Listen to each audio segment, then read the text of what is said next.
Hi everyone, I'm Ali GREYMOND. Today I wanted to talk to you about the difference between OCD thoughts and regular thoughts. A lot of the times this can be very confusing. It seems like it would be simple, but it's actually very confusing because a lot of the times OCD attaches to topics that people without OCD also worry about. So, where is this line where something becomes OCD versus, well, this is a thought that anybody can have? For example, a religious person worrying about where they will go in the afterlife, um, a relationship worries, um, financial worries, worries about getting sick, worries about your children getting sick. All of these things are very normal things to worry about. But when you have OCD, you can have it as a theme. So, where is that line? The line is with the level of anxiety. So, depending on how high the anxiety is, if you look at a person who doesn't have OCD, they might think about this topic. They might even worry about this topic, depending on the circumstances, but they will not worry about it as intensely as a person with OCD would.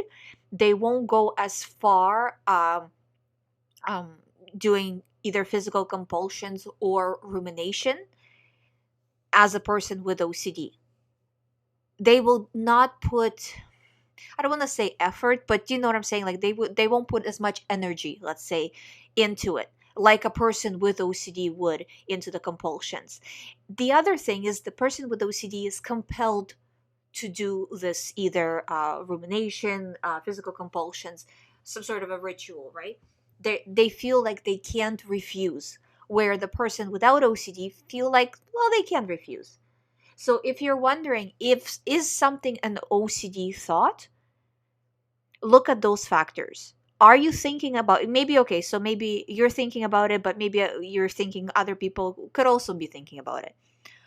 But how intensely would they be thinking about it? Would they be thinking about it as much as you are right now? Would they go to this level? So, a simple example would be, so say somebody is driving, they think they hit something, they hit a bump, they think they hit, what if I hit a person? Because it shook the car, right? So, or what if I hit an animal? So, anybody can have this thought. But a person without OCD will most likely not go back and check. 9 times out of 10 they will not go back and check unless it was just a giant shakeup. And even then, even if they do go back and check, they'll just look back and see that there's nothing there and move on. A person with OCD will go around and around and around, and no matter how much they go, they can't stop. So another good point is that in this example, would it be okay to go back one time? Well, if the car shook vigorously enough, okay, you can go back one time or you can look back. But anything beyond that is OCD, and you can't allow yourself to do compulsions. Same thing with health related stuff. Well, I feel like I have cancer, or I feel like I have, I don't know, some other scary HIV, for example, right? Um, and okay, you can, if you really feel like, and not that anybody uh within your immediate surroundings can actually stop you, because we know how intense those compulsions, the urge to do compulsions, get. But if you checked the one time you checked with your doctor, you don't need to continue to do this. Anybody else, person who does not have OCD, would not do this. So you have to do what they're doing and mimic their behavior. Would they check once? Okay, they'll check once, so I can go check once. Would they check twice, 3 times, 4 times? No, they would not, so I can't do that. So I just wanted to do this video because I get this question a lot: is how do you tell the difference between OCD thoughts and non-OCD thoughts? In short, OCD thoughts are repetitive. They come with a lot of anxiety. Well, the coming with a lot of anxiety is kind of, there's, in certain situations what can happen, and I'll do a separate video on it because a lot of people have asked. But a lot of the times OCD thoughts don't come with anxiety, but the fact that they don't come with anxiety creates anxiety. So you still experience anxiety. This is the trick that it does. That you feel, well, I have no anxiety. Well, does this mean this is not OCD? No, because your fear is that you don't have anxiety to these thoughts.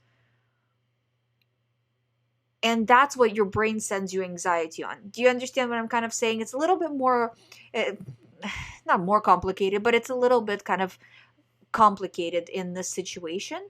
But it's still very straightforward in terms of there's a fear, you need to do compulsions, whether mental or physical. In this case, really rumination and trying to figure it out and trying to get information. Well, how could it be? I'm such a terrible person. I don't even have anxiety to these thoughts.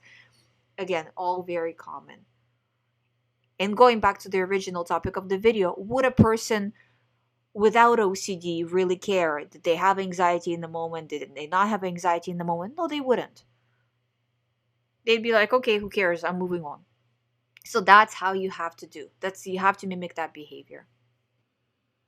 Thank you so much for listening. I hope you find my videos helpful. If you haven't subscribed to this channel, please subscribe. I do daily videos about all things related to OCD recovery.